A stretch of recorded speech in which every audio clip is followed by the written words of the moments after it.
మదనపల్లి మరియు అంగళ్ళు మార్కెట్ సంబంధించిన అన్నదాతలకు ముఖ్య విజ్ఞప్తి. మీకు అందరికీ తెలిసిందే, గతంలో మదనపల్లి మార్కెట్లో 5 సెలవులు ఉండేది. రంజాన్, బక్రీద్, వినాయక చవితి, ఉగాది మరియు కార్మికుల కోసం కార్మిక దినోత్సవం 7వ రోజు. కానీ అన్నదాతలకు ఇబ్బంది కలగకూడదన్న మహాశయంతో మదనపల్లి మండి యజమానుల సంఘం సెలవులు రద్దు చేయడం జరిగింది. గతంలో మదనపల్లిని అనుసరించి అంగళ్ళు కూడా సెలవులు ఉండేవి. మదనపల్లి మార్కెట్లో సెలవులు రద్దు కావడంతో అంగళ్ళు మార్కెట్ మండి యజమానులు కూడా అదే బాట. రేపు చాలామంది అన్నదాతలు ఫోన్ చేసి అడుగుతున్నారు, బక్రీద్ పర్వదినం కదా, మార్కెట్కి సెలవు ఉందా అని. మదనపల్లి కానీ అంగళ్ళు కానివ్వండి, అందరికీ చెబుతున్నాను, మదనపల్లి అంగళ్ళు 2 మార్కెట్లలో కూడా పండుగ సెలవులు లేవు. రేపు బక్రీద్ పర్వదినమైనా కూడా యథావిధిగా మండి కార్యకలాపాలు జరుగుతాయి. కాబట్టి నిరభ్యంతరంగా మీరు టమోటా కోతలు పెట్టవచ్చు, టమోటాలు రేపు మార్కెట్కి తీసుకురావచ్చు.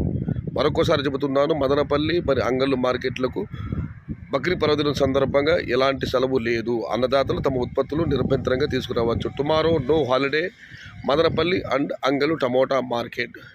నాಳೆ మదనపల్లి అంగళ్ళు విడుమర ఇల్లే. పండుగ కోసం గతంలో లీవులు ఇచ్చారు కానీ ఇప్పుడు సెలవులు లేవు. పూర్తి స్థాయిలో సెలవులు రద్దు అయిపోయాయి. పండుగలు ఏదైనా సరే మీరేమి కంగారు పడకండి, అనుమానం వద్దు. పండుగ సెలవులు మదనపల్లి మరి అంగళ్ళు మార్కెట్లు లేవు. రేపు అంగళ్ళు కానివ్వండి, మదనపల్లి కానివ్వండి, యథావిధిగా కార్యకలాపాలు జరుగుతాయి.